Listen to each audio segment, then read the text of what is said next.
Bismillahirrahmanirrahim. Bismillahirrahmanirrahim. Alhamdulillahi nahmaduhu wa nasta'inuhu wa nastaghfiruh wa na'udzu billahi min syururi anfusina wa min sayyiati a'malina. May yahdihillahu fala mudilla lahu wa may yudlil fala hadiya lahu.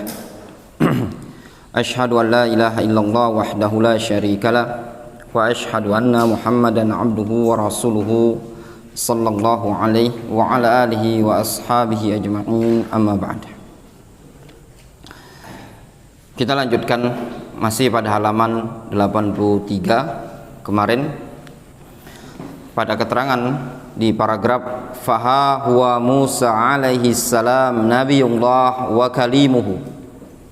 Ini Musa alaihi salam seorang nabi dan juga kalimullah yang digelari dilaqabi sebagai kalimullah dikarenakan dia diajak bicara oleh Allah Subhanahu wa taala tanpa menggunakan perantara. Ada 3 nabi yang langsung diajak oleh Allah Subhanahu wa taala berbicara tanpa perantara, yaitu Nabiullah Adam alaihissalam, kemudian Musa alaihissalam, kemudian Nabi kita Muhammad sallallahu alaihi wasallam. Musa dinyatakan dalam Al-Qur'anul Karim wa kallamallahu Musa taklima. Allah Subhanahu wa taala telah mengajak Musa berbicara. Ini Nabi Musa yang mendapatkan laqab sebagai kalimullah, rahala ila al-Khadir. Beliau rihlah, melakukan perjalanan yang jauh menuju Khadir dalam rangka untuk belajar ilmu yang tidak diketahui oleh Musa.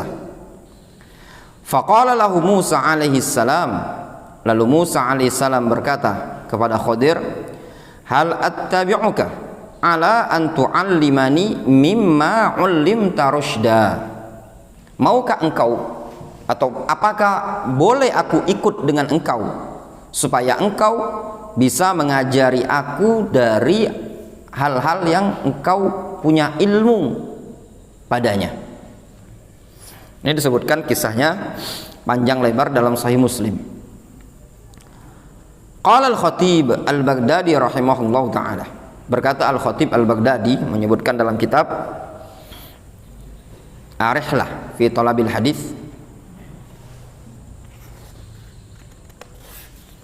ya, Ar-Rihlah fi Talabil Hadis karya al-Khatib al-Baghdadi, beliau mengatakan qala ba'du ahli ilmi, berkata sebagian para ulama, inna fima anahu Musa alaihi salam minad da'bi was-safari was-sabri alaihi minat tawadhu'i wal khudu' lil Khadir. Sesungguhnya pada perkara yang diderita oleh Musa alaihissalam, perkara yang menimpa Musa alaihissalam, yang diderita oleh Musa alaihissalam,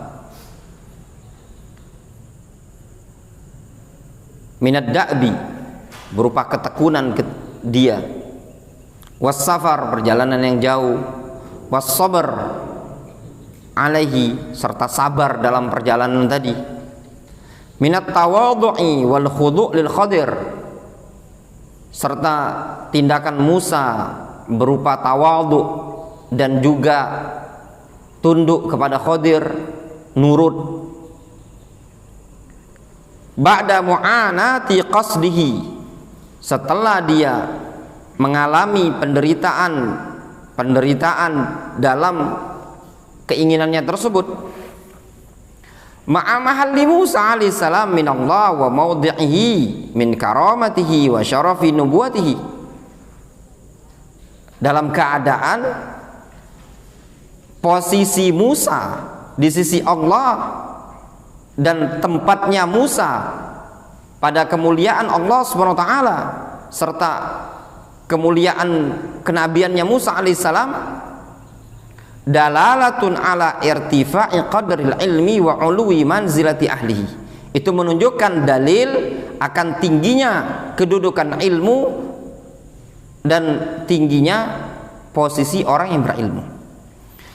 Pada kisah ini ya ikhwan, kata para ulama, kalau kita perhatikan, Musa itu punya kedudukan yang tinggi di sisi Allah Subhanahu wa taala. Mulia kedudukannya.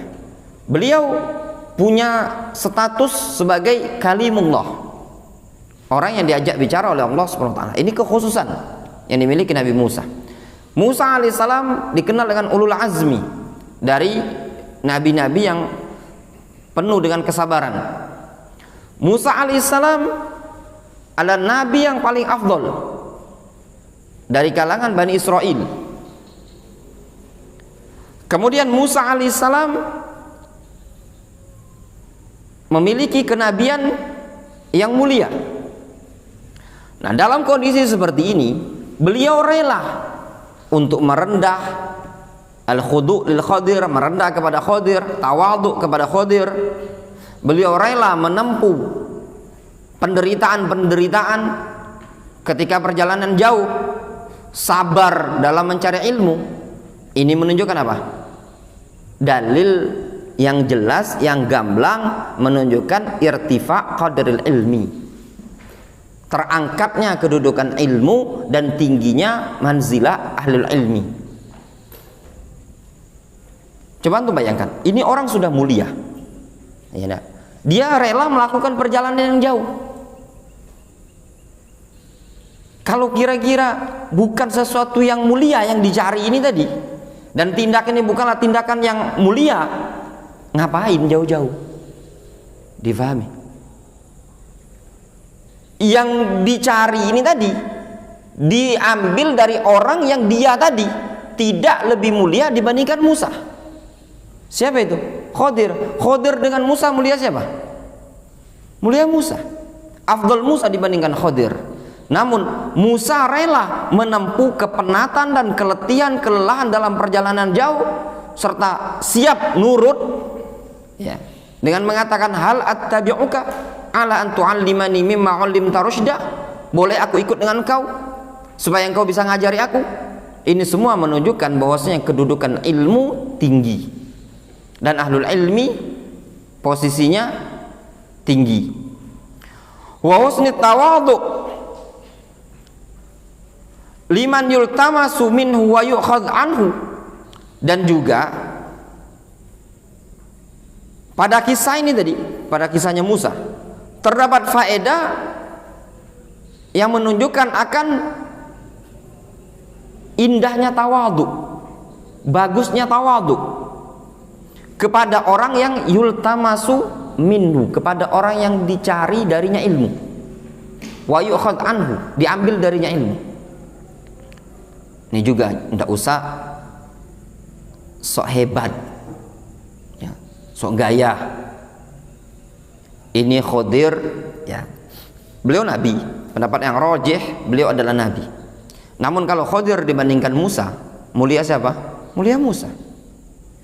Musa lebih afdal dibandingkan Khadir. Namun Musa tawadhu terhadap Khadir.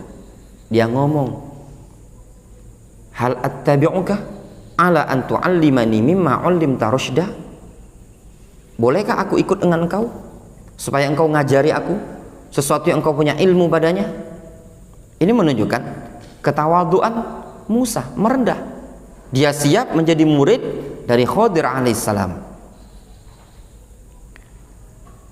Walau irtafa'a anit tawadhu li makhluqin ahadun birtifa'i darajatin wa sumui manzilatin la sabaqa ila dzalika Musa. Kalau seandainya lau irtafa'ani tawadhu li makhluqin ahadun, kalau ada seseorang, ya, yang terangkat dari sikap tawadhu, ya, kepada seorang makhluk dengan terangkatnya suatu derajat atau tingginya kedudukan dia tadi, niscaya Musa alaihissalam akan bergegas mencari orang tersebut. Maksudnya apa? Kalau ada seseorang yang tinggi derajatnya, ya, dikarenakan ketawaduan dia mau mengambil ilmu kepada orang lain, dalam artian merendah, Musa alaihissalam akan bergegas mengambil ilmu dari orang tersebut.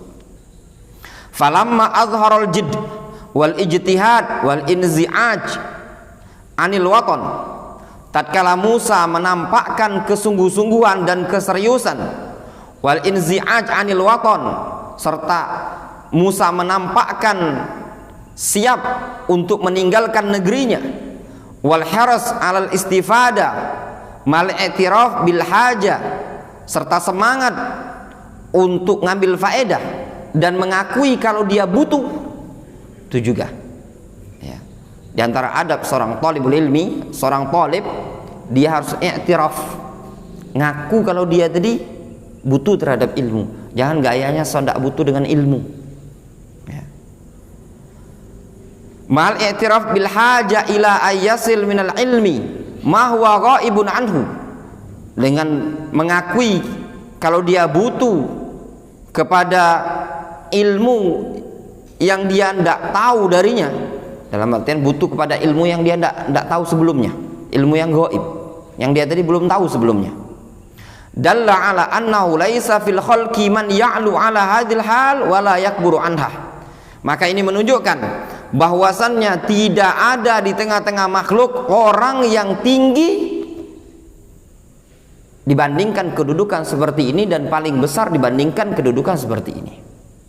Kedudukan apa? Kedudukan mencari ilmu. Ya, orang siap meninggalkan kampung halaman, siap meninggalkan anak istri misalkan, siap merendah, ngaku aku butuh, dalam keadaan dia orang yang mulia. Itu menunjukkan apa? Menunjukkan tidak ada kedudukan yang paling tinggi di tengah-tengah umat manusia dibandingkan kedudukan apa? Kedudukan ilmu. Coba antum bisa bayangkan mereka. Khadir alaihissalam, orang yang tidak jauh lebih mulia dibandingkan Musa. Sedangkan Musa alaihissalam nabi yang afdol, nabi yang lebih mulia dibandingkan Khadir. Dia rela bersama seorang pemuda, siapa namanya? Yusha ya, disebutkan dalam sebagian tafsir Yusha bin Nun. Bersama pemuda ini tadi dia meninggalkan kampung halaman. Sampai di suatu ada batu, dia berhenti istirahat, dia mengatakan capek. Mana makanan kita, ikan tadi mana? Siap menyiapkan bekal. Kemudian juga beliau menempuh keletihan dalam perjalanan yang jauh dalam rangka mencari ilmu. Kalau seandainya ada sesuatu yang lebih mulia dibandingkan ilmu, maka tidak mungkin Musa melakukan tindakan seperti ini tadi. Warahala Jabir ibnu Abdullah radhiyallahu anhu minal Madinah ila Syam masirata syahrin ila Abdullah ibni Unais radhiyallahu anhu fi haditsin wahidin. Jabir bin Abdullah rihlah dari kota Madinah, Madinah, itu bisa bayangkan Madinah, kota Madinah yang ada di Saudi Arabia, ila Syam, menuju negeri Syam. Anggaplah Palestina, ya, ke negeri Syam. Syam itu sekarang jadi 3 negara, Suriah, Yordania, Palestina. Ke sana. Itu bukan cuma sekedar KM7, saku, ya, Lemabang saku, Celentang saku, Mas Ujang. Madinah, perjalanan sebulan. Disebutkan dalam kisah yang panjang, ketika Jabir bin Abdullah dengar hadis, ada orang menyampaikan hadis, penasaran dia. Akhirnya dia beli onta, punya modal dia beli onta, dia siapkan kendaraan, dia tempuh perjalanan selama sebulan. Sampailah ringkasnya beliau ke negeri Syam. Sampai di negeri Syam, beliau bertanya, di mana seseorang bernama Abdullah bin Unais? Bisakah tunjukkan aku? Ditunjukkan sama oleh orang. Di sana tempat Abdullah bin Unais. Datanglah beliau ke tempat Abdullah bin Unais. Orang tersebut mengatakan, ya Abdullah, ada Jabir mencari antum dari kota Madinah. Huwa ibnu Abdillah, itu Jabir bin Abdillah apa? Iya. Kemudian ketika itu Jabir ngetok pintu rumah Abdullah bin Unais. Ana Jabir, kata Jabir, aku adalah Jabir. Abdullah mengatakan, ketika Abdullah membuka pintu itu sampai Abdullah bin Unais sampai lari sambil nginjak bajunya. Lagian belum siap istilahnya itu terburu-buru beliau. Langsung anak kok dirangkulnya Jabir. Kata Jabir, aku datang ke sini dikarenakan aku mendengar fa innaka sami'ta minan nabi sallallahu alaihi wasallam haditsan wa akhafu an tamuta qabla an asma'ahu minka. Aku khawatir, kata Jabir, engkau sudah wafat dalam keadaan aku belum mendengar hadis tersebut darimu. Jadi Abdullah bin Unais ini mendengar hadis dari Rasul langsung. Jabir di Madinah mendengar hadis ini dari orang lain. Tergambaran tuh, dari orang lain. Jabir pengen langsung dengar dari Abdullah bin Unais dengan sanad yang ali, tidak pengen dari perantara. Datang beliau dari Madinah menuju negeri Syam, jauh itu, naik onta. Antum bermotor pun dari sini ke Lampung. Kalau cuman sekedar kajian, sini mana misalkan Padang, Medan, masih dekat. Naik apa? Naik bus, mobil. Mana Pagar Alam, Lahat misalkan, masih dekat. Ini naik onta. Itu misalnya bayangkan onta, bukan jalan kudo cepat. Nah, jalan onta itu tadi pelan ya, masih cepatan keledai lagi. Sebulan perjalanan Jabir bin Abdullah radhiyallahu anhu.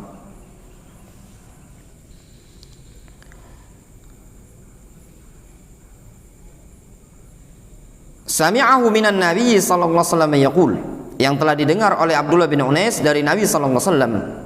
Rasul mengatakan, ketika itu Rasul pernah menyampaikan di hadapan para sahabat, termasuk di antaranya Abdullah bin Unais, yuhsyarun nasu yaumal qiyamah uratan ghurlan buhman. Umat manusia akan dikumpulkan pada hari kiamat uratan, tanpa pakaian. Urah itu tanpa menggunakan pakaian, telanjang bulat. Aisyah ketika mendengar hadis ini, umat manusia dikumpulkan telanjang bulat, kata Aisyah, ya Rasulullah, annas yang zuru ba'duhum ba'dhan. Ya Rasulullah, kalau begitu umat manusia akan saling melihat satu sama lain. Kira-kira kalau tidak pakaian, saling ngintip kan? Ya enggak? Kata Rasul kepada Aisyah, ya Aisyah, al-amru yauma idzin asyaddu min dzalik. Urusan pada hari itu nanti itu lebih mengerikan dibandingkan pengen ngelihat satu sama lain. Gurlan itu maknanya tanpa dikhitan, sebagaimana dia baru lahir tanpa dikhitan, tidak menggunakan pakaian, tanpa dikhitan. Buhman, dalam keadaan buhman. Buhman ini banyak makna disebutkan para ulama, namun di sini diantaranya qulna ma buhman. Sahabat bertanya, kami bertanya, ma buhman, apa makna buhman ya Rasulullah? Qal laisa ma'ahum syai'un, tidak ada bersama mereka sesuatu apapun min umurid dunia. Maksudnya apa? Mereka tidak punya apa-apa dari perkara-perkara dunia. Betul-betul ketika dibangkitkan di hari kiamat, dikumpulkan di mahsyar dalam keadaan tidak berpakaian, tidak dikhitan, tidak menggunakan alas kaki. Tidak ada perkara-perkara dunia yang mereka bawa sama sekali. Fayunadihim rabbuhum bisautin yasma'uhu man ba'uda kama yasma'uhu man qaruba. Lalu Rabb mereka, yaitu Allah Subhanahu wa taala, memanggil mereka dengan sautin, dengan suara.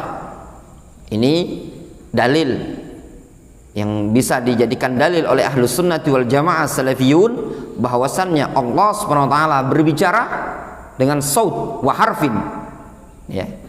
Bukan sebagaimana yang dinyatakan oleh al-Asy'ariyah yang mereka mengatakan kalamullah kalam nafsi, ya. Namun kalamullah bisautin wa harfin, kalamullah dengan suara, dengan huruf, didengar. Yasma'uhu man ba'uda kama yasma'uhu man qaruba, bisa didengar oleh orang yang jauh sebagaimana juga bisa didengar oleh orang yang dekat. Tidak ada seorang pun yang tersamarkan, semuanya mendengar. Kata Allah Subhanahu wa taala, "Anal Malik," aku adalah Al-Malik, raja. Anad Dayyan, aku adalah Ad-Dayyan. Ad-Dayyan itu maknanya yang membalas. Kata Allah Subhanahu wa taala, "Anal Malik Anad Dayyan." La yanbaghi li ahadin min ahlil jannah. Tidak pantas bagi seseorang pun dari kalangan penduduk surga ayyadkhulal jannah, untuk masuk ke dalam surga, wa ahadun min ahlin nar, dan juga tidak pantas ada seseorang dari kalangan penduduk neraka untuk masuk layan bagi li ahadin min ahlil jannah ayyadkhulal jannah wa ahadun min ahlin nar yatlubu bimadlamatin. Tidak pantas bagi seseorang dari kalangan penduduk surga untuk masuk ke dalam surga dalam keadaan ada seseorang dari kalangan penduduk neraka yang nuntut haknya dia dengan sebab kezaliman yang dilakukan oleh penduduk surga. Faham antum maksud hadis ini? Ya. Ini penduduk surga, ini penduduk neraka. Kata Rasul, Allah Subhanahu wa taala menyatakan di hari kiamat, tidak pantas bagi penduduk surga ini untuk masuk ke dalam surga dalam keadaan ada penduduk neraka yang menuntut haknya dia dikarenakan kezaliman penduduk surga. Difahami? Ini penduduk surga muslim malingi manggo, Nasrani, tetangganya dia, ya, kan kezaliman. Difahami? Tidak pantas ini pun seorang muslim ahlul jannah untuk masuk dulu ke dalam surga dalam keadaan masih ada haknya penduduk neraka yang belum dia tunaikan, dibayar sama dia. Antum bisa bayangkan saking adilnya Allah Subhanahu wa taala, orang kafir pun tetap ditunaikan haknya tadi, ya. Difahami? Ya. Kemudian Rasul mengatakan walayan bagi li ahadin min ahlin nar, juga tidak pantas sebaliknya bagi seseorang dari kalangan penduduk neraka, ini dari penduduk neraka tadi, ayyadkhulan nar, untuk masuk ke dalam neraka, wa ahadun min ahlil jannah, dalam keadaan ada seseorang dari kalangan penduduk surga, yatlabuhu bimadlamatin, yang nuntut dia dengan sebab kezaliman yang dilakukan oleh penduduk neraka. Maknanya apa? Jangan dulu masuk ke dalam neraka sampai urusan dengan ahlul jannah ini tadi dikelarkan. Ini sudah terponis penduduk neraka. Namun sebelum dia masuk neraka, Allah SWT mengizinkan kepada penduduk surga untuk minta haknya dia. Dulu ini tadi ahlul nar pernah nabuk ahlul jannah, harus ada kisos dulu. Bayangkan itu adilnya, ya. Jadi kalau dalam masalah-masalah yang sifatnya antum tidak bisa minta hak antum di dunia, lewat di dunia ini tadi, sudahlah, tidak akan lewat di hadapan Allah Subhanahu wa taala. Ditabok nak malas, besarlah badan dia, ya enggak? Tak terlawan, kalau dilawan tambah saharo, ya sudah, sabar dulu, ya, insya Allah tetap bisa balas. Tetap bisa balas. Nanti dijelaskan permasalahan bagaimana balasnya tadi. Di sini disebutkan, qultu, kata Abdullah bin Unais, kaifa wa inna ma na'tillahi uratan buhman. Kata Abdullah bin Unais, bagaimana ya Rasulullah? Sesungguhnya kita akan menjumpai Allah uratan buhman, dalam keadaan telanjang bulat, buhman, tidak punya apa-apa, tidak punya perkara-perkara dunia yang untuk bayarnya tadi, ya enggak? Kalau pernah ngambil barang ini, ngambil mangga, ngambil tanaman, gimana mau bayarnya? Kan tidak punya apa-apa di badan. Kalau pernah ini dulu makan tidak bayar, kan bisa dibayar. Makan pempek tidak bayar misalkan, gimana bayarnya tadi? Kata Rasulullah SAW, bil hasanat was sayyiat, bayarannya dengan kebaikan dan keburukan. Maksudnya apa? Pahala dan dosa itu pembayarnya. Azan dulu ya, azan dulu. Siap muazin? Azan lah.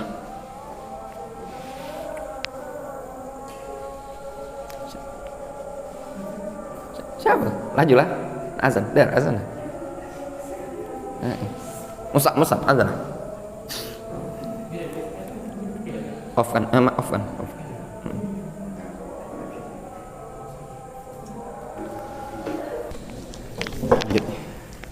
Bismillahirrahmanirrahim. Kita lanjutkan.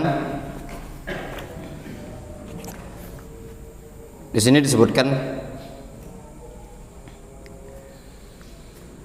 dalam hadis ini ya, disebutkan bahwasannya ketika seseorang melakukan kezaliman di dunia, maka akan dibayarnya di akhirat. Walaupun yang dizalimi tadi orang kafir, non muslim, tetap akan dibayar. Terus bagaimana dengan kebaikan-kebaikan orang kafir ini tadi di hari kiamat?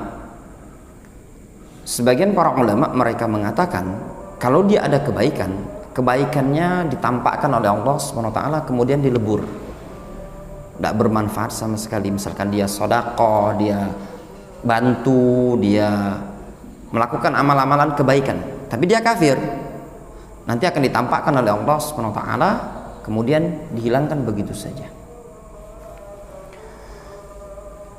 Maksud bil hasanat was sayyiat, dibayar dengan kebaikan dan keburukan, itu dijelaskan dalam hadis, man kanat 'indahu mazlamah falyatahallal al-yawma qabla an la yakuna dinarun wala dirham. Siapa yang punya kezaliman, maka minta halallah pada hari ini, kata Rasul, sebelum datang hari yang tidak ada lagi pembayaran dengan dinar dan dirham. Kalau ini orang punya kezaliman, menzalimi ini ya, ini si A menzalimi si B, nanti dia bayarnya dengan kebaikan si A ini dikasihkan ke si B. Kalau kebaikan tadi habis karena banyak orang yang dizalimi, maka keburukan orang-orang yang dizalimi tadi akan dikembalikan kepada dia. Itu sebagai bentuk keadilan Allah SWT pada hari kiamat nanti. Itu maksud dalam hadis ini ya. Ada perincian panjang lebarnya, bukan di sini ya pembahasannya. Ada buku yang bagus dalam hal ini, judulnya Ada'u al-Huquq, Ada'ul Huquq al-Mazalim, atau Ada'u Huquqil Mazalim, karya Syekh Ali Ar-Razihi, dicetak di Saudi Arabia. Wa rahala Abu Ayyub Al-Ansari radhiyallahu anhu ila Uqbah ibni Amir radhiyallahu anhu bi Misr liyasma'a minhu hadits as-sitr 'alal muslim. Abu Ayyub Al-Ansari rehla kepada Uqbah bin Amir di wilayah Mesir dalam rangka ingin mendengar langsung dari Uqbah hadis tentang as-sitru 'alal muslim, menutup aib seorang muslim. Beliau rehla Abu Ayyub Al-Ansari, sahabat Nabi, dari kota Madinah menuju Mesir. Wa rahala rajulun minal Madinah an-Nabawiyyah ila Abi Darda fi Dimashq liyasma'a minhu hadisan wahidan. Ada seseorang laki-laki dari kota Madinah rehla ke Damaskus mendatangi Abu Darda, cuman untuk dengar satu hadis saja. Ditanya sama Abu Darda, ngapain datang ke sini? Ji'ta litijaro, datang untuk dagang? Bukan, katanya. Datang lihajatin? Tidak juga. Terus ngapain? Li talabil ilmi, katanya, untuk mencari ilmu, mendengar hadis darimu. Kemudian Abu Darda mengatakan, innal malaika la tadau ajnihataha li talibil ilmi ridan bima yatlub. Warahala Uqbah ibn al-Harith min Makkah ila al-Madinah liyas'ala ar-Rasul fi sya'ni imra'atin tazawwajaha.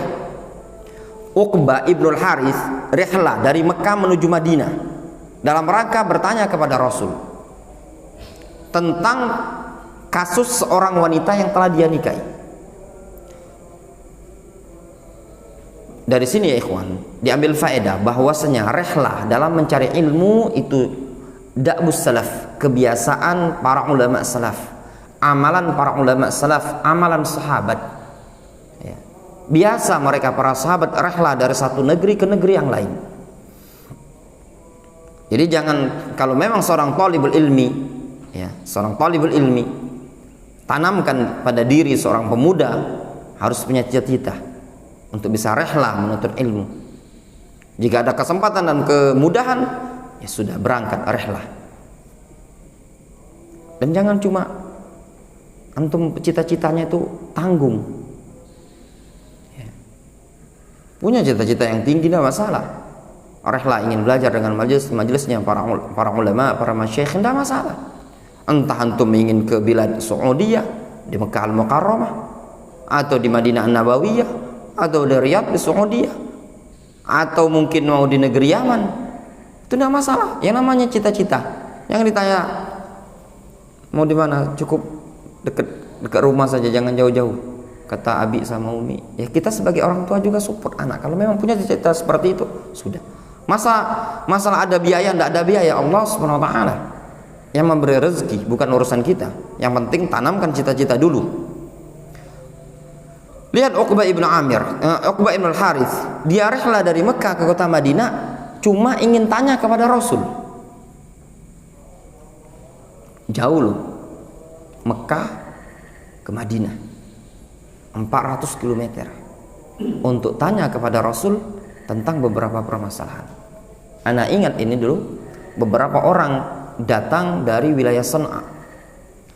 Wa ala ra'sihim ketika itu pemimpin rombongan Syekh Ibrahim Al-Faqih yang mentaklik syarah Qatran Nada cetakan Darul Ibn Khattab, datang dari Sana'a ke wilayah Aden. Itu perjalanan sekitar 10 jam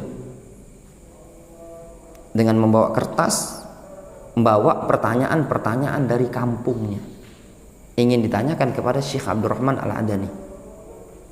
Sehingga ana ingat waktu pada malam itu, di antara isi pertanyaan yang diajukan pada malam itu adalah ketika seseorang dia kerja di seseorang yang modal usahanya tadi dari hasil riba.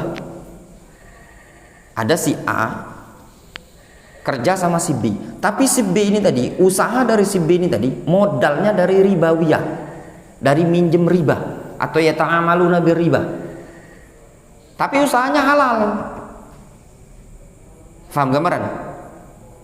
Ini orang si B modalnya pinjam di bank ya, riba lah, pinjam 1 M kembalinya 1,1 M misalnya, riba kan? Riba.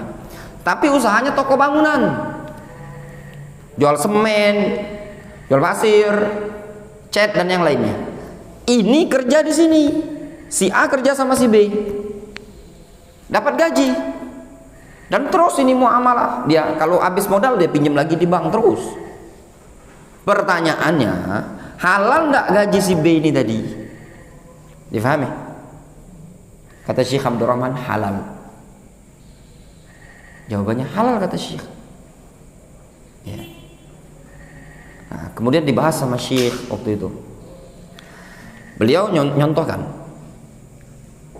Rasul dikasih daging sama orang Yahudi ya. Nah, Yahudi perempuan ngasih daging kambing hadiah, dimakan sama Rasul. Dalam keadaan Yahudi itu apa? Dalam Al-Quran disebutkan, fabidulmin minalladzina hadu haramna alaihimut thayyibat ya, kami haramkan bagi mereka yang baik-baik ya, dengan sebab kezaliman mereka. Di antaranya apa? Wa aklihimur riba, mereka suka makan harta riba. Tapi ketika datang Yahudi, seorang wanita ngasih Rasul daging kambing dalam bentuk hadiah, diterima tidak sama Rasul? Jawabannya diterima sama Rasul. Dan itu fatwanya Syekh Ibnu Utsaimin. Difahami? Lebih mengerucut lagi. Antum punya tetangga murni hasilnya ribawiyah, kerja di bank, ya. Tahu-tahu ngasih antum hadiah, nasi bungkus, nasi kotak, atau mungkin ada karyawan bank, ya, bagi-bagi nasi kotak, nasi bungkus, hari Jumat berkah, misalkan antum makan, menurut pendapat mayoritas para ulama mereka mengatakan halal, ya, halal, itu tadi. Namun Syekh Abdurrahman ngomong waktu itu ada beda lagi antara poin yang berikutnya, yaitu poin dia tidak ngambil dalam rangka untuk menghajar. Mak bae wak mamang atau mak bae tidak galak aku, ngapa kamu begawi di riba, aku galak nerima hadiah kamu kalau kamu berhenti. Itu namanya menghajar, beda lagi. Difahami? Ya.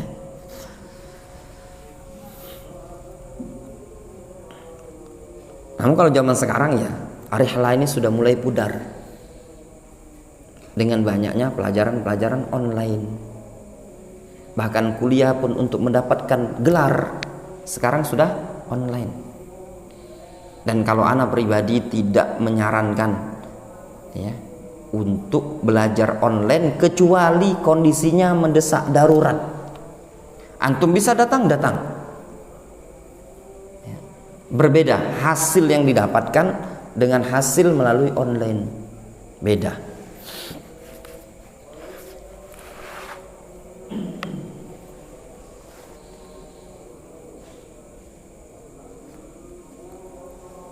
Nah ini si Uqbah ibn al-Harith, kisahnya dia ini nikahi seorang wanita. Tiba-tiba sudah dinikahi sama dia. Tiba-tiba fa akhbarathu ajuzun annaha arda'athu iyyaha. Tiba-tiba ada seseorang wanita ngasih tahu dia kalau wanita yang dinikahi oleh Uqbah ini tadi adalah dulunya pernah disusui oleh si Uqbah, oleh wanita ini tadi. Faham antum gambarannya? Ini Uqbah, ya, sahabi. Ini ada perempuan sahabiah. Ada seorang wanita ngomong si Uqbah, bininya antum ini dulu pernah ana susui. Antum juga pernah ana susui. Kan di masa-masa jahiliyah kan mereka kan biasa nyusukan bayi. Berarti kan si Uqbah sama bininya kan saudara susuan. Udah terkawin ini. Walau alam apa sudah duhul atau udah, pokoknya akhirnya si Uqbah was-was kan gitu. Beliau berangkat dari Mekah menuju kota Madinah. Faqala lahu Nabi sallallahu alaihi wasallam. Lalu Nabi sallallahu alaihi wasallam mengatakan kepada Uqbah, "Kaifa wa qad qil?" Mau gimana lagi? Itulah yang dikatakan oleh perempuan tadi. Maksudnya kata Rasul, ya mau cak mana lagi? Kalau wanita tadi lada ngomong seperti itu, ya antum harus pisah. Fa faraqaha Uqbah. Lalu dia dipisahkan oleh Uqbah, maksudnya diceraikan oleh Uqbah. Wa nakat zaujan ghairahu. Dia pun wanita tadi nikah dengan laki-laki yang lain. Ini hadis ini juga disebutkan oleh para ulama masuk pada golongan bolehnya persaksian seorang wanita pada kasus ini tadi.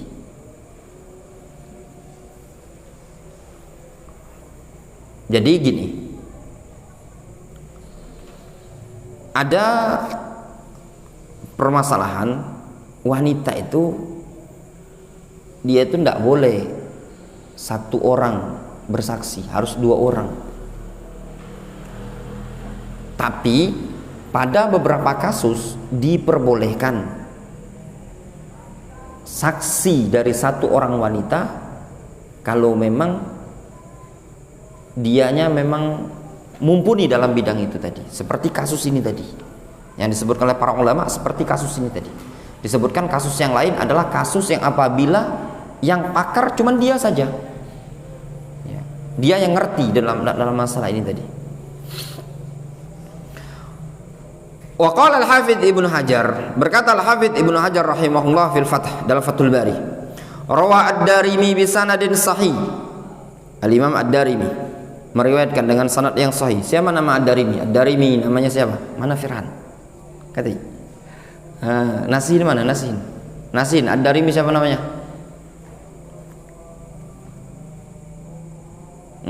Wallahu alam. Mas Ujang. Ad-Darimi siapa namanya?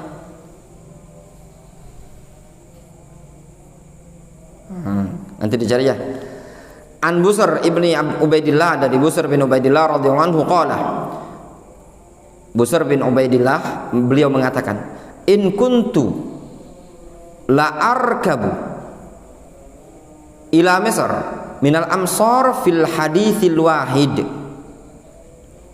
Sungguh dulu aku itu melakukan perjalanan, nunggangi kendaraan menuju suatu negeri. Mesir di sini itu negeri, wilayah.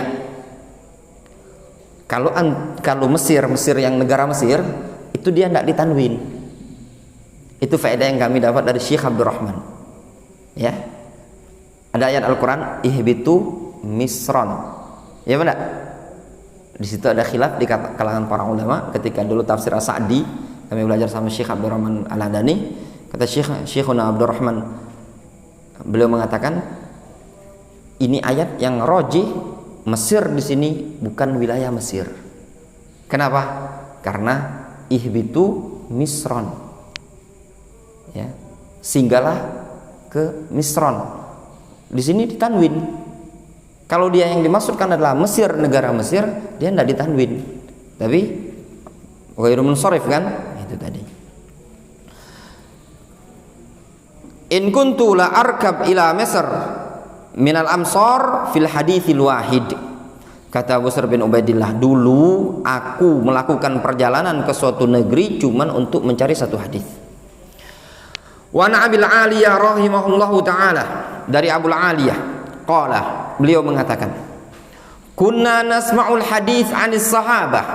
Dulu kami mendengar hadis dari sahabat. Fala nardo hatta narkaba ilaihim fanasma'uhu minhum. Kami tidak ridho sampai kami naik kendaraan berangkat menuju sahabat tersebut, lalu kami mendengar dari mereka langsung. Itu Abul Aliyah Ar-Riyahi, ya, Abul Aliyah Ar-Riyahi. Beliau mengatakan, dulu kalau kami mendengar hadis dari sahabat, kami tidak ridho sampai kami dengar langsung, ya. Wa an Ibnul Qasim, dari Ibnul Qasim, yaitu Abdullah Ibnul Qasim, anhu qala, beliau mengatakan, Abdullah bin Qasim ini, beliau mengatakan, kharajtu ilal Hijaz, aku keluar ke wilayah Hijaz,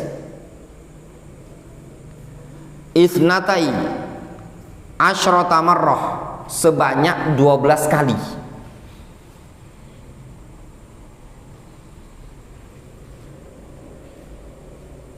Sebanyak 12 kali.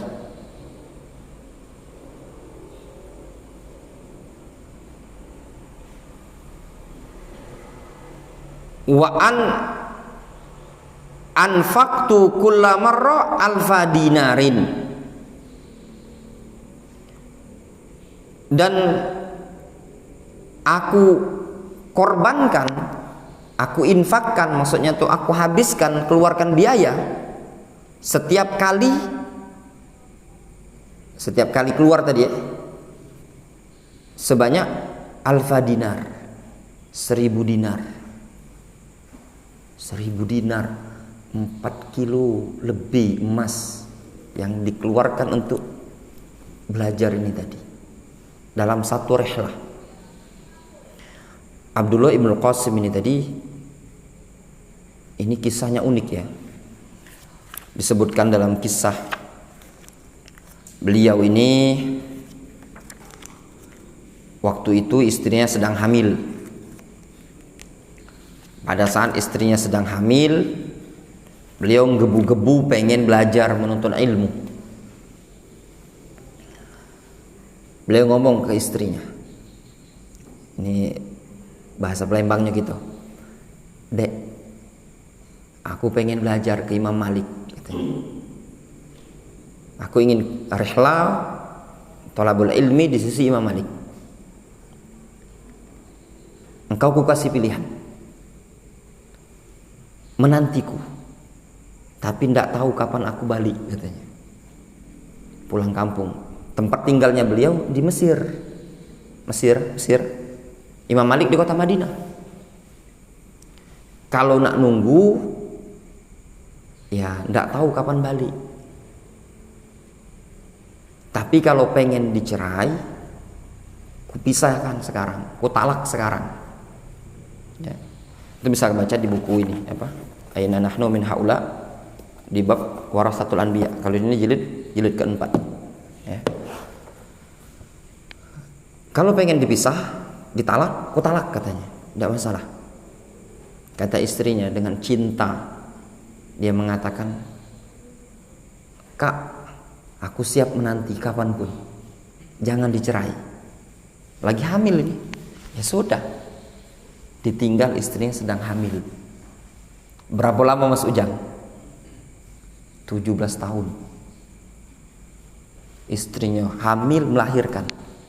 17 tahun kemudian tidak balik-balik, tidak kasih kabar. Istrinya ngomong ke anaknya sudah umur 17 tahun. Ini sekedar kisah contoh ya, jangan dicontoh juga lah. Kalau antum contoh takutnya, yang jelas antum digugat, pasti digugat ke pengadilan, antum pasti minta cerai misalnya tadi. Kata istrinya tadi, "Nah, engkau pergilah ke kota Madinah, cari di sana seseorang bernama Abdullah ibnul Qasim. Itu bapakmu. Cari di majelisnya Imam Malik." Anaknya tadi yang remaja kan, berangkat ke kota Madinah. Sampai di kota Madinah, di majelisnya Imam Malik, dia nanya, "Siapa di antara kalian yang bernama Abdullah ibnul Qasim?" Orang-orang nunjuk, "Inilah Ibnu Qasim." Dia pun mendatangi. Nah, mendekatlah dia ini tadi. "Apakah Anda Ibnu Qasim?" katanya. "Iya," kata si Abdullah bin Qasim ini tadi. Tiba-tiba Abdullah bin Qasim ini mengatakan, "Aku mencium bau seorang anak." Ada firasat bapaknya kan. Bapaknya ngomong, "Aku mencium bau seorang anak." Terus dia ngomong, "Saya adalah fulan, anak dari ibu fulan, ya, datang ke sini untuk mencarimu, Pak," katanya tadi. Itu langsung dirangkul dan dipeluk oleh Abdullah bin Qasim. 17 tahun terpisah. Bayangkan, itu dulu. Kalau sekarang tidak akan didapati ada istri yang seperti itu tadi. Antum langsung dituntut di pengadilan. Banyak antum akan ngerepet, pasti dia ngelapor ke ustadz itu, "Ustadz ini laki anak itu nah. Ustadz, mondok Ustadz, nggak dikirimi duit Ustadz kami, Ustadz ditinggal baik Ustadz." Nah, dia mondok lah 2 bulan 3 bulan di pondok pesantren itu tadi. 4 bulan nanti digugat di pengadilan. Nah, itu zaman dulu ya. Walam yakhruj Ibnul Qasim li Malik hatta sami'a minal misriyin. Namun Ibnul Qasim tidak keluar kepada Imam Malik sampai dia mendengar hadis dulu dari kalangan orang-orang Mesir. Ini juga ya ikhwan, diambil faedah oleh para ulama, adab dalam menuntut ilmu. Jangan dulu rihlah sampai antum ambil dulu ilmu yang ada di negeri antum, minimal yang ada di kampung antum lah, ya, di tempat antum. Dan ana pribadi tidak menyarankan ya kalau untuk rihla ke luar negeri dalam keadaan nol, tidak bisa bahasa Arab ya. Ini yang Yaman, ana tidak tahu yang Madinah ya. Tapi yang di Madinah antum tanyalah kemarin sama Ustadz Harun kemarin, kan dia ceritakan kalau nol juga sama saja. 2 tahun disuruh ikut program bahasa Arab, nol. Antum dimarahi orang Arab, antum tidak paham. Disegak orang Arab, antum tidak paham. Paling antum sengah-sengih wae. Kajian syekh ketawa, melok ketawa. Kalau di Yaman sama baik juga ya. Paling antum pacaknya ke warung itu tadi ya. Kalau ke warung itu ya baca lah, antum modal seluruh barang itu antum sebut dengan hadza namanya. Jadi dulu ada sarden itu dah. Ada kawan beli sarden, di mana antum belinya? Di Bakola itu tadi. Ini namanya apa pakai bahasa Arab? Hadza man. Gimana? Yang tuh masuk aja warung itu nanti bilang kam hadza ya toyib, berapa ini itu tadi kan. Nanti dia tuh udah tahu kalau dibilang hadza antum pegang ini hadza. Oh, jadi seluruhnya tuh ya kalau kita nggak tahu bilang aja hadza. Orang Arab itu juga udah tahu dia namanya itu tadi. Ya memang sama juga, dia juga udah tahu. Karena itu gunakan bahasa Inggris kalau ikan-ikan yang makanan-makanan anu itu kan yang terkini itu tadi kan dia juga udah ngerti. Nah, kalau bagi seorang pemula, kalau khususnya di Yaman ya agak kewalahan juga. Karena kalau kita di Indonesia ini ada yang menerjemahkan. Antum kajian dibacakan buku Arab, diterjemahkan sama ustadznya. Nah, kalau di Arab siapa yang menerjemahkan? Antum dengar syekh ketawa pulau itu tadi. Syekh marah diem, paling itu yang kebacaan antum. Tapi kalau udah punya bekal itu tadi, itu agak termudahkan. Wa anfaqa fi safratihi ila Malik alfa mithqal. Ya. Dan beliau menghabiskan pada safarnya beliau menuju Imam Malik sekitar 1000 mithqal. 1000 mithqal. Mithqal ini ya timbangan zaman dulu ya, emas atau perak dulu. Kalau beratnya sekian, kalau 1 dinar itu 4,25 gram. Nah, mithqal ini lebih berat lagi. Wa qala Al-Husain Ibnul Hasan, berkata Al-Husain Ibnul Hasan rahimahullah, sami'tu Muhammad ibn Yahya Az-Zuhli. Al-Husain Ibnul Hasan mengatakan, aku mendengar Muhammad ibn Yahya Az-Zuhli. Muhammad bin Yahya Az-Zuhli ini gurunya Imam Bukhari rahimahullah taala, yaqul irtahaltu thalatha rahalat. Kata Muhammad bin Yahya Az-Zuhli, aku rehla sebanyak 3 kali rehlah. Wa anfaqtu 'alal ilmi mi'atan wa khamsina alfan. Aku korbankan, aku infakkan, habiskan biaya dalam mencari ilmu tersebut mi'atan wa khamsina alfan. Berapa itu nasib? Mi'atan wa khamsina alfan. 150.000 ya, 150.000 ya. Tinggal 150.000 ini apa? 5 dinar, 5 dirham ya. Walamma dakhaltul Basrah, tatkala aku masuk ke wilayah Basrah, istaqbalatni janazatu Yahya Al-Qattan ala babil balad. Antum bayangkan ya, udah capek-capek, sudah habis biaya banyak, masuk wilayah Basrah, ternyata pas masuk pintu wilayah negeri ini tadi, istaqbalatni janazatu Yahya Al-Qattan. Ternyata aku disambut dengan jenazahnya Yahya ibnu Sa'id Al-Qattan. Pengen belajar ke ustadznya di wilayah Basrah, ternyata yang ada cuma jenazahnya. Udah biaya banyak tadi kan. Wa qala Hisham ibnu Ubaidillah Ar-Razi. Untuk yang belajar mustalah diingat baik-baik.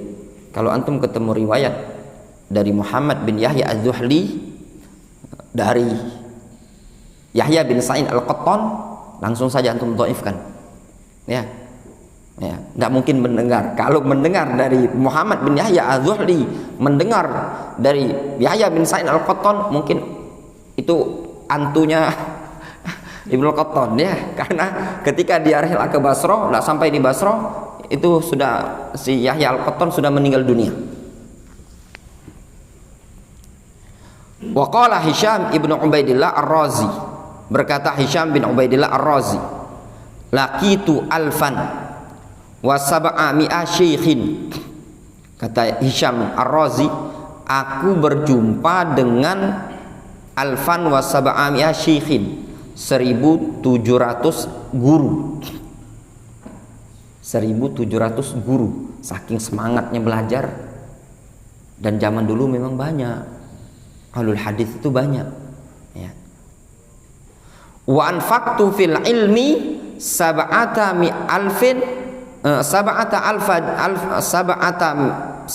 mi'ata alfi dirham, dan aku keluarkan biaya dalam mencari ilmu tersebut 700 alfi dirham, 700.000 dirham, 700.000 dirham.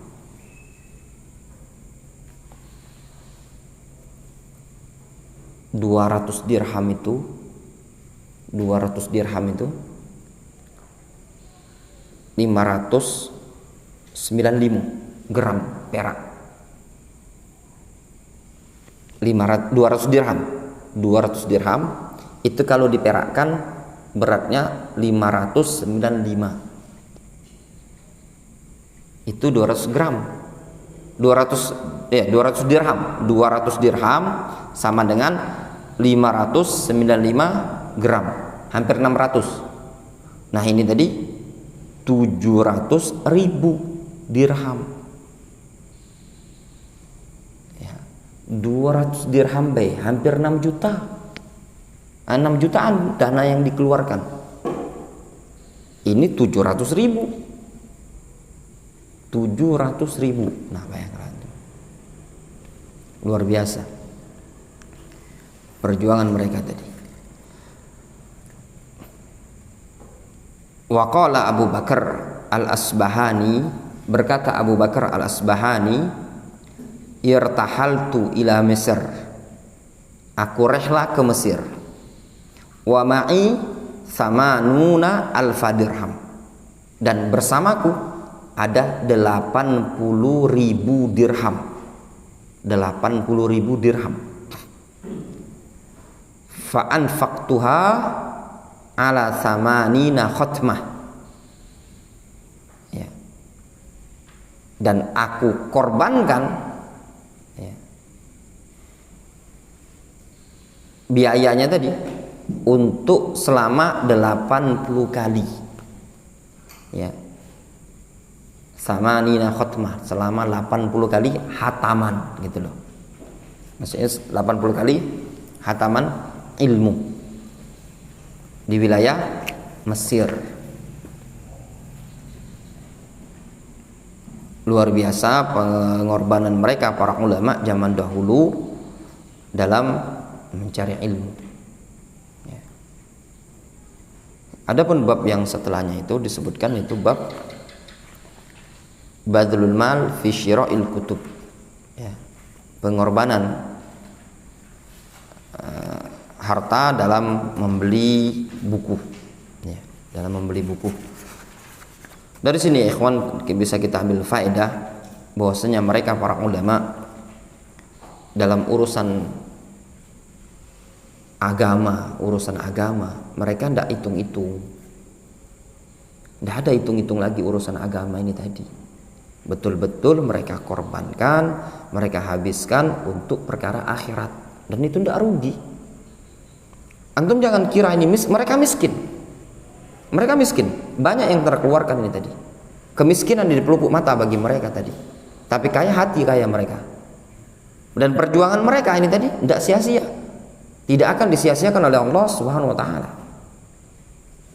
Berbeda dengan kita di zaman sekarang ini tadi. Kalau kita mau bandingkan diri kita dengan mereka, kita ini tidak sebanyak mereka pengorbanan dalam mengeluarkan biaya kan? Ya tidak Mas Ujang? Tidak seperti mereka Mas Ujang. Paling naik BBM tadi 10.000 naik 15.000, nah, selisih 5.000 Mas. Itu tadi. Itu pun jaraknya masih dekat, hitungan masih Kota Madia Palembang ini tadi. Mereka pengorbanannya tadi itu banyak sekali. Sampai tadi hitungan ribuan dinar, ribuan dirham yang mereka korbankan. Ini semua berani mereka korbankan karena mereka tahu hal tersebut tidak akan disia-siakan oleh Allah Subhanahu wa taala, dan tahu besar pentingnya ilmu. Adapun sebagian orang yang kadang sudah belajarnya sudah dalam artian gratis, tinggal datang, tinggal ngengkol motor, kalau yang motornya lah ngengkol, kalau yang motornya masih starter kan, tinggal starter cahanip lah ngengkol dia kan, itu tadi kan butuh ngengkol.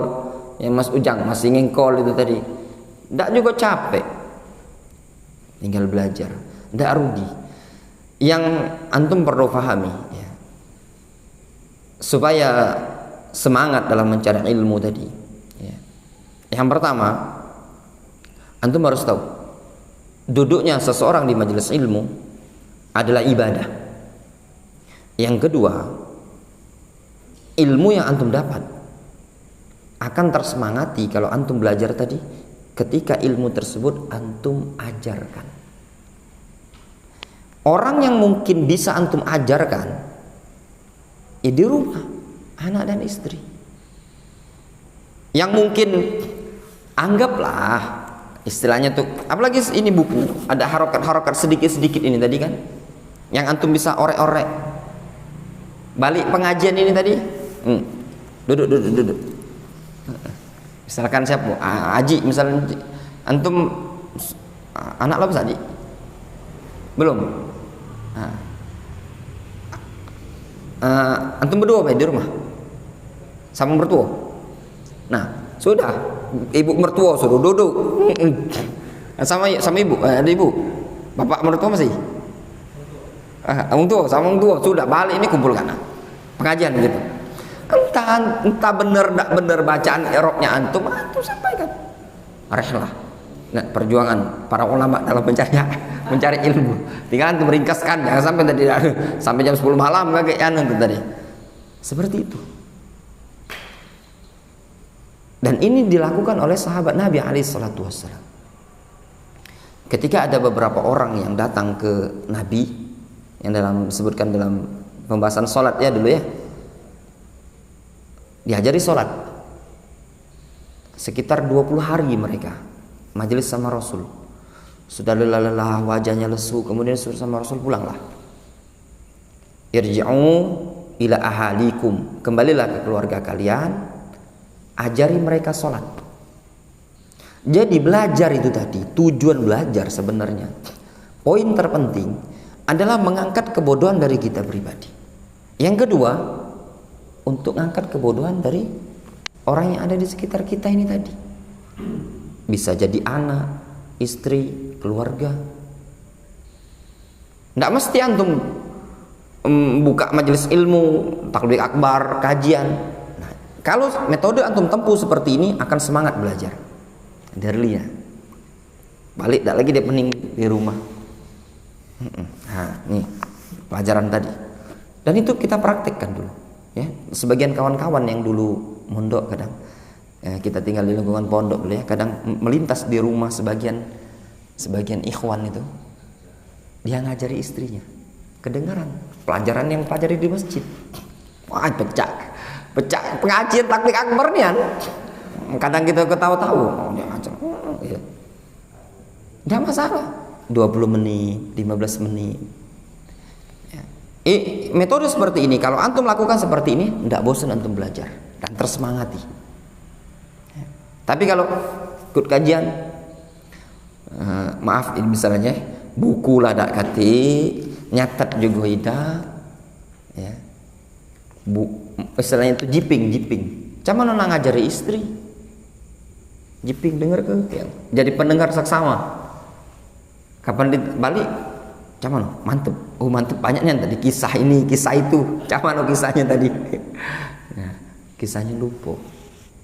Nah, itu metode dalam belajar, ya.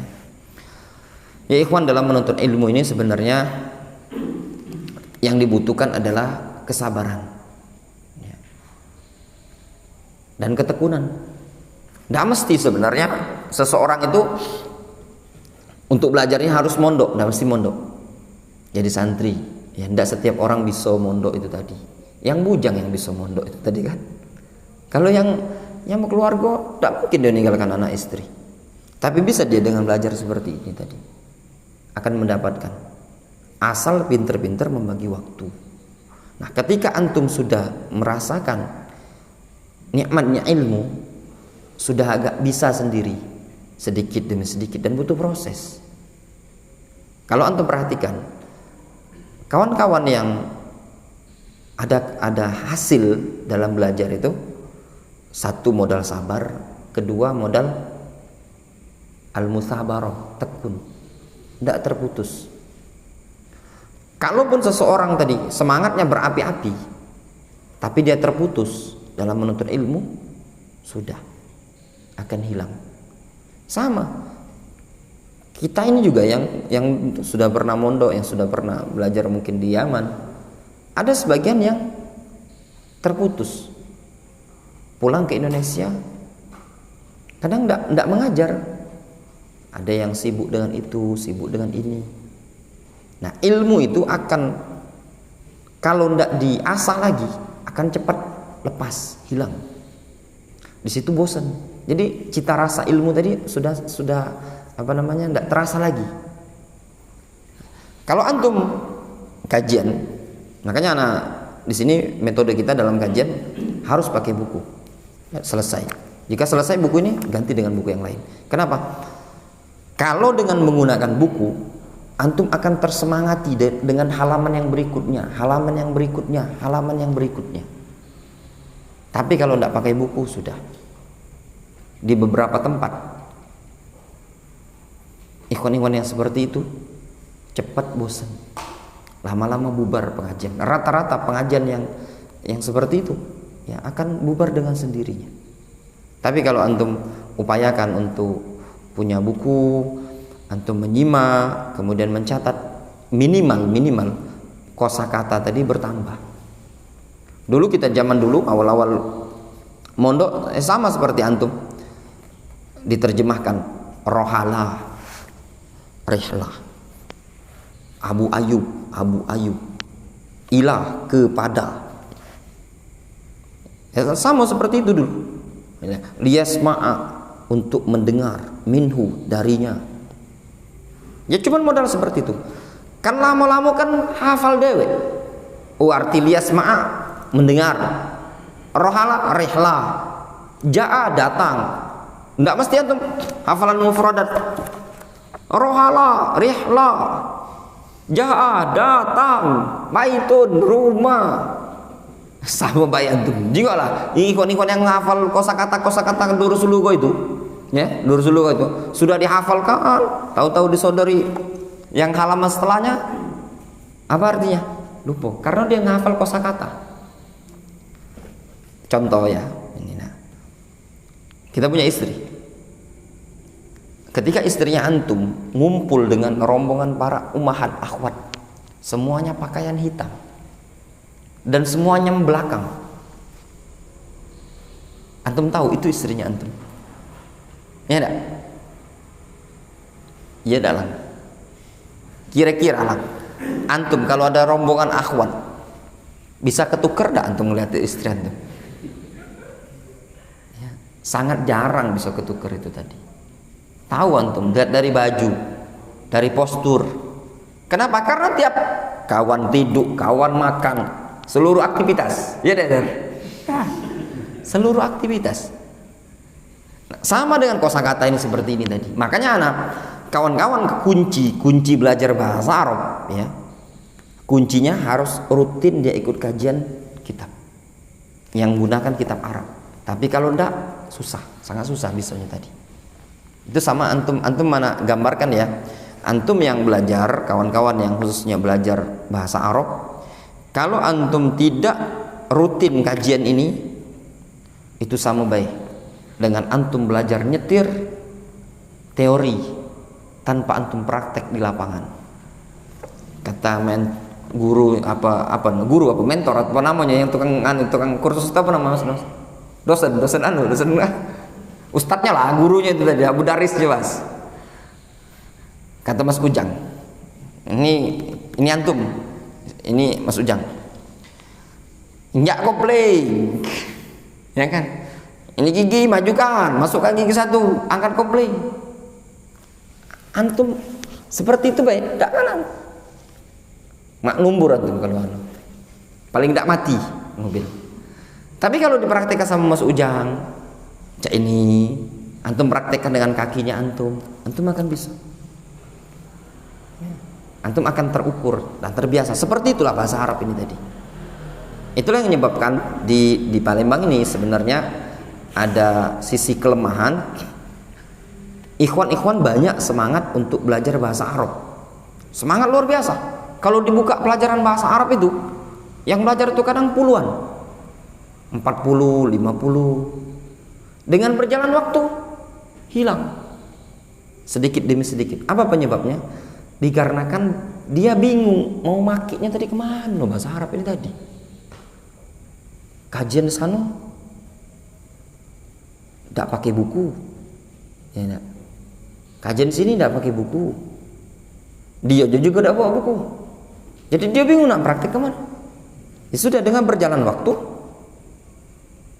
malas belajar karena tidak tahu, bingung memakainya tadi. Antum kalau punya kendaraan, tidak punya jalan yang untuk antum pakai, ya sudah, malas antum naik kendaraan, antum jual.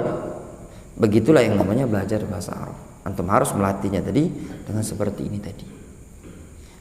Ketika antum sudah mumpuni sedikit demi sedikit, ya, siapa tahu Allah Subhanahu wa taala berikan rezeki kepada antum sebagaimana yang ditempuh oleh para ulama ini tadi untuk melakukan rehla dalam mencari ilmu. Ya. Nah, ketika antum rehla dalam menuntut ilmu, ya disitulah antum akan merasakan betul-betul perjuangan dalam menuntut ilmu tadi sesuatu yang butuh kesabaran, khususnya yang jauh dari negeri kampung halaman. Tidak usah nak jauh-jauh keluar negeri. Di dalam Indonesia ini, ya, selain kota Palembang, antum akan merasakan, tidak ngerasakan pempek. Kalau yang luar, ya, wong Palembang keluar Palembang itu susah. Tapi kalau yang belajar dari luar daerah masuk kota Palembang ini luar biasa, seakan-akan surga. Tanya sama nasihin, ya dan nasinya, antum di sini akan telah menikmati sekian banyak kuliner Palembang kan, ya enggak? Di Karawang mana antum tak ketemu pempek murah, pempek dos dari sagu baik. Di sini ada berbagai macam pempek, ya enggak Mas Ujang, ya enggak? Nah, sehingga dari situ ya ikhwan, ana nasihatkan kepada antum semua, bersabarlah dalam menuntut ilmu dan butuh kesabaran dan ketekunan. Niatkan pertama sekali untuk belajar tadi mengangkat kebodohan dari diri kita, yang kedua untuk mengangkat kebodohan dari minimal keluarga kita, minimal anak.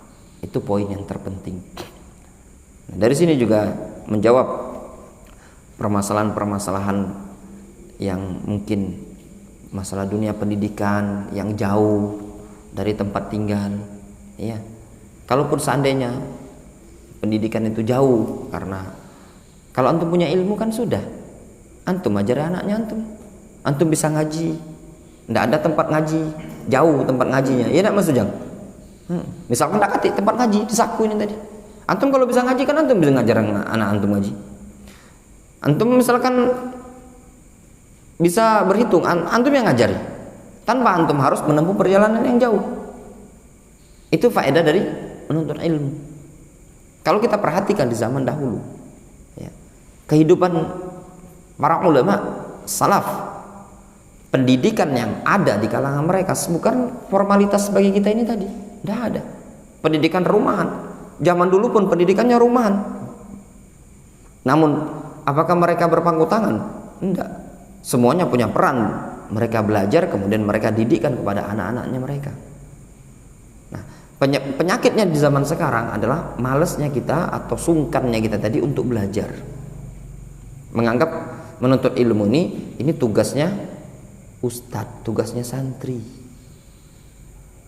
Nah, kalau antum sudah punya ilmu, ya, rutin belajar, insya Allah ana dengan senang hati semakin banyak terbentuknya pendidikan-pendidikan di kota Palembang ini tadi, majelis-majelis ilmu, sekolah-sekolah, itu luar biasa kalau banyak. Cuma yang jadi masalah itu tadi, kitanya sendiri tidak mau bangkit untuk mempelajari agama Allah Subhanahu wa taala ini tadi. Wallahu taala shawab. Adapun sisanya insyaallah kita lanjutkan besok ya, Ahad malam Senin. Jadi